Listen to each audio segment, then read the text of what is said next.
Hello, everyone, and thank you for your interest in my research entitled Necessary Heroes, Arthur and Robin's Reflection of British Societies. So a general idea of what my paper is about, looking at the legends of King Arthur and Robin, characters who have long captivated audiences, but each showing distinct narratives of authority, justice, or morality within British literature, we can see the evolving societal values over time.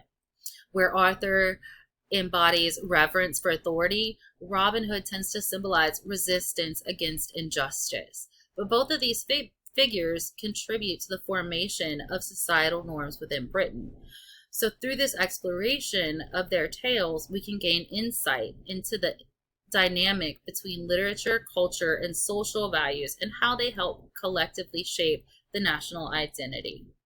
So as far as existing research, there are two types. We see that people like Sean McGillis or Alan McCall tend to look at one figure or another and trace their evolution over time.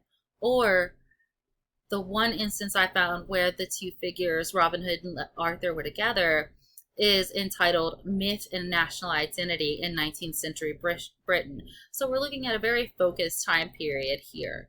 So what I am trying to do is look at these two characters and highlight their roles in shaping societal values and identity, but look at it over time for both of them. I chose to look at early medieval examples, late medieval examples, and Victorian examples, as these were key times where literature was published for these legends. So the paper is structured along these lines. I first talk about the importance of legends and myths, as these narratives foster a sense of belonging and reinforce social structures, no matter which time they're produced in. They give a cohesive nature to past, present, and future times.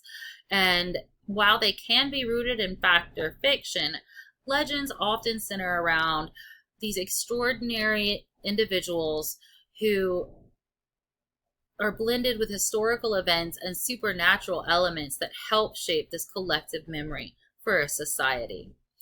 I then go on to look at, like I said, three very distinct periods in time for each of these figures.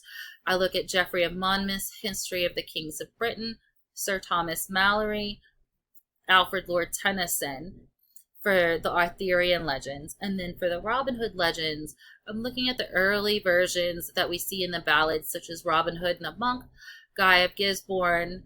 We also look at A Jest of Robin Hood, which is one of the first comprehensive volumes of all of the ballads. And then finally in the Victorian era, where we see the merry adventures of Robin Hood that is more familiar to the versions that we know today. So just to give you an example of a few of the things that I discuss within these tales, let's look at King Arthur. Specifically from Geoffrey of Monmouth and the History of the Kings of Britain, this would be the early Middle Ages. This is the time where Rome had been occupying Britain but left, and this allowed for several invasions for the people that remained there that were ill-equipped essentially to defend themselves. So Geoffrey essentially is helping to create this myth, this history for England that gives them prominence and it gives them importance. So he gives us King Arthur. He presents this as a person who is stable and can give a centralized and powerful monarchy. And we see here that he gives this great example after the coronation of Arthur and his queen, where he states, "For at that time, Britain had arrived at such a pitch of grandeur that in abundance of richness, luxury, of ornaments, and politeness of its inhabitants, it far surpassed all other kingdoms." So Geoffrey's here is putting Arthur as an exemplar of leadership. He can defend the realm from any external threats or internal dissent. And this brings about the peace and stability that the country needs in this very tumultuous time.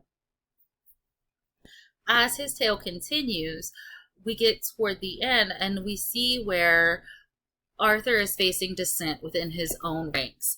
We see Mordred and his treachery in this final battle scene here, where we see Geoffrey explaining that in this assault fell the wicked traitor himself, Mordred, and many thousands with him. But when he died, we see that the rest did not flee. They ran together from all parts of the field and maintained their ground, undaunted. They now grew more furious than ever and proved fatal to almost all the commanders and their forces. We even see that King Arthur himself was mortally wounded. And here, Geoffrey is illustrating the destructive impact of civil conflicts within society. It creates chaos and bloody battle, not only in our fictional narrative here, but in the time period that Geoffrey was living through as well. We see that despite the fact that Mordred is killed, his men continue to fight. And this shows us the animosity that can be entrenched within divisions. And it's not only the leaders that are impacted. We see many other soldiers from various backgrounds that are impacted. And this highlights the indiscriminate nature of the conflict. So not only within Geoffrey's version, but in the others that I examine as well, there are some common themes. Like we saw in the last quote, that there is this desire for a strong, idealized monarch that brings about and honors these ideas of chivalry and unity and always being honorable. There's a sense of harmony within a fractured society that is needed, and that's why these stories are created. We also see that the culture is showing the importance of leadership and nobility. So there is within Britain this longing for stability and righteousness amidst the chaos. And this happens not only in Geoffrey's version, but within Malory's and Tennyson's as well. Because Malory was writing during the time of the War of the Roses, and of course Tennyson was writing during the Industrial Revolution. All these were times of great upheaval, so the stability and righteousness was very desired by the people. Moving on to Robin Hood, we see in the earlier versions of the tale, the ballads, and even somewhat in the jest, a very different version, a more violent version of Robin Hood, a man who does not give to the poor once he steals from the rich. They're very interesting tales, but they share many things in common with some of these quotes that we're going to look at today from the Merry Adventures of Robin Hood, created during the Victorian period. So Robin Hood becomes a symbol of defiance against unjust authority. We see in the prologue of this version that Robin Hood is outlawed very early. And he also goes to befriend others in the woods where he runs who have also been treated this same way. We see here Pyle explains that they vowed, even as they themselves had been despoiled, that they would despoil their oppressors. This is similar to the versions that we get previous to these Victorian writings. This is where it differs. He goes on to say, from each they would take that which had been wrung from the poor by unjust tax or land rents or in wrongful fines. But to the poor folk they would give a helping hand and would return to them that which had been unjustly taken. So we see here that the authorities are working outside of the balance of law.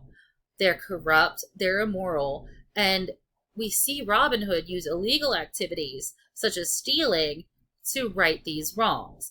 So we're getting that difference between legality and morality.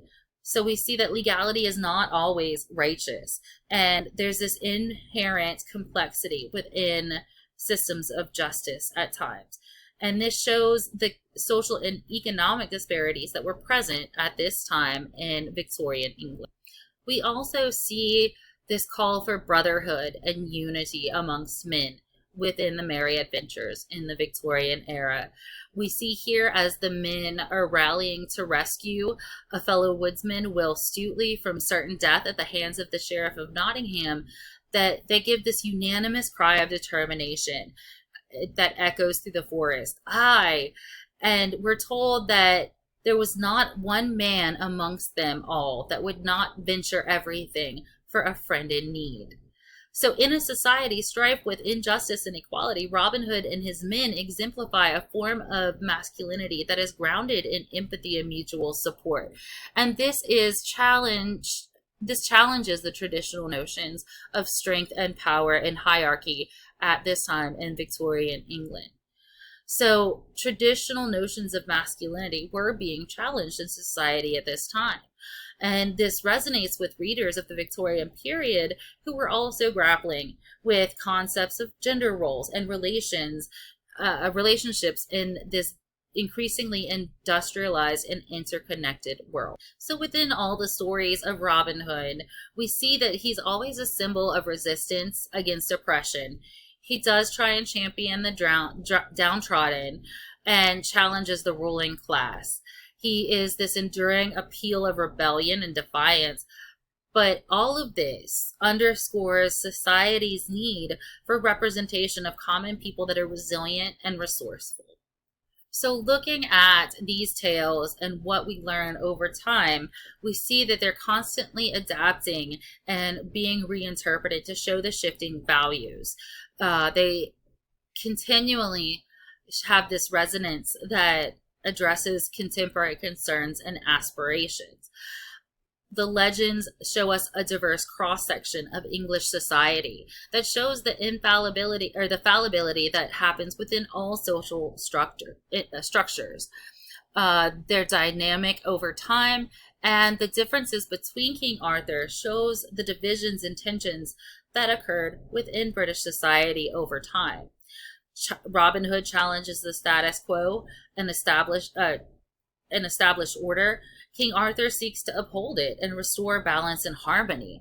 But at the same time, there are some core values that they share. They want to figure out a way to have cohesion and solidarity within societies. So I've included the works cited list from my original paper so that you can see some of the sources that I used. All of the sources that I used. And like I said, this is just a brief overview of what I did with just a few tiny examples.